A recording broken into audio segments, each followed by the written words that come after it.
Selamat datang kembali di malam yang terkutuk. Saya adalah tuan rumah kalian yang akan memandu kalian melalui lorong-lorong gelap misteri dan kisah-kisah yang tidak terduga. Pastikan pintu dan jendela kalian terkunci rapat karena kita akan memasuki dunia kegelapan yang tidak terjamah. Di tengah hutan yang gelap dan sunyi, terdapat sebuah pondok tua yang ditinggalkan. Warna-warni daun yang berguguran menutupi atapnya yang lapuk. Ketika malam tiba, suasana menjadi semakin suram. Penduduk desa setempat selalu menghindari pondok itu, meyakini bahwa tempat itu angker. Namun, ada seorang peneliti bernama Adrian yang memutuskan untuk menjelajahi misteri di balik pondok tersebut. Dengan senter di tangannya, Adrian memasuki pondok itu. Suara langkah-langkahnya bergema di dalam ruangan kosong. Udara terasa dingin membuat bulu kudunya berdiri.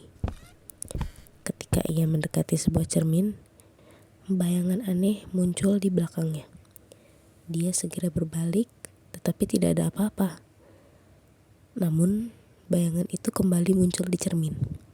Kali ini dengan senyum yang menakutkan. Adrian melanjutkan penelitiannya bergerak ke ruang tamu. Saat ini, dia mengamati potret keluarga yang tergantung di dinding. Suara langkah anak-anak terdengar dari lantai atas. Meskipun Adrian yakin dia sendirian. Dengan langkah hati-hati, dia menaiki tangga. Di lantai atas, dia menemukan kamar tidur yang sunyi. Tempat tidur berantakan dan mainan anak-anak yang berserakan di lantai. Saat ia mendekati lemari, pintu terbuka sendiri, menguapkan mainan musik tua di dalamnya. Ketika musik mulai berputar, bayangan anak-anak terlihat di sekeliling ruangan. Mereka tertawa dengan suara seram, dan ruangan itu dipenuhi dengan aroma bunga yang pudar. Adrian berlari keluar dari pondok, hatinya berkedup kencang. Seiring langkahnya menjauh, ia mendengar suara tawa anak-anak semakin memudar. Pondok itu kembali tenggelam dalam keheningan, menyimpan misteri yang belum terpecahkan.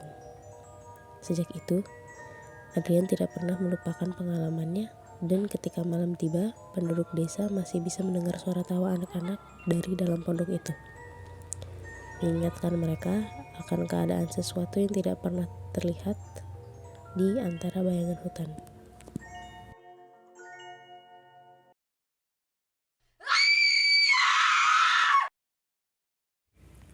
Pada suatu malam yang gelap dan hening, aku mendapatkan diriku sendiri di rumah.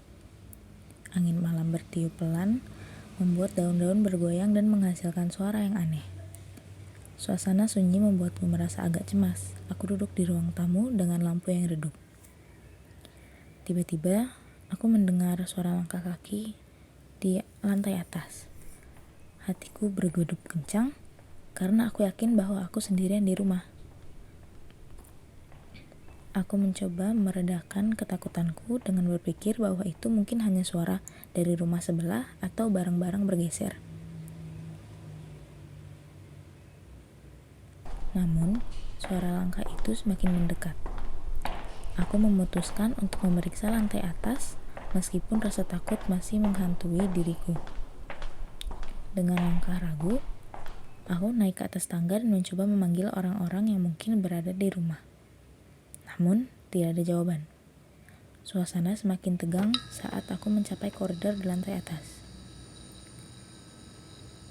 Tiba-tiba, lampu di sepanjang koridor mulai berkedip-kedip, menciptakan bayangan aneh di dinding.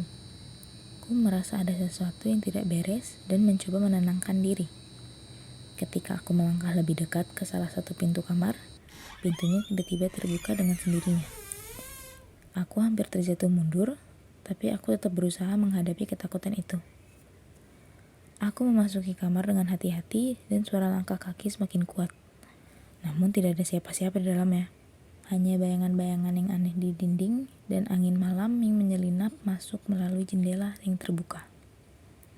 Aku mencoba merasionalisasi semua ini. tetapi rasa cemas tetap menyelimuti diriku. Saat aku meninggalkan kamar, pintu itu dengan tiba-tiba tertutup dengan keras di belakangku. Aku terkejut dan berbalik untuk melihat apa yang terjadi. Yang aku lihat hanya kegelapan. Aku mencoba membuka pintu kembali, tetapi itu terasa seperti terkunci. Rasanya ada sesuatu yang tidak terlihat ingin menahan di dalam. Pada saat itu, aku merasa sejuk mengalir di tulang belakangku. Aku berusaha untuk tetap tenang dan mencari jalan keluar. Sambil berusaha membuka pintu, aku mendengar suara bisikan lembut di telingaku. "Jangan tinggalkan kami sendirian." Bisikan itu mengatakan. Aku melihat sekeliling, tetapi tidak ada siapa-siapa. Dengan tekad yang gemetar, aku akhirnya berhasil membuka pintu dan lari turun tangga. Aku melarikan diri dari rumah dengan cepat, meninggalkan semua kejadian misterius itu di belakangku. Sejak malam itu, aku selalu merasa ada sesuatu yang mengintai di rumah itu.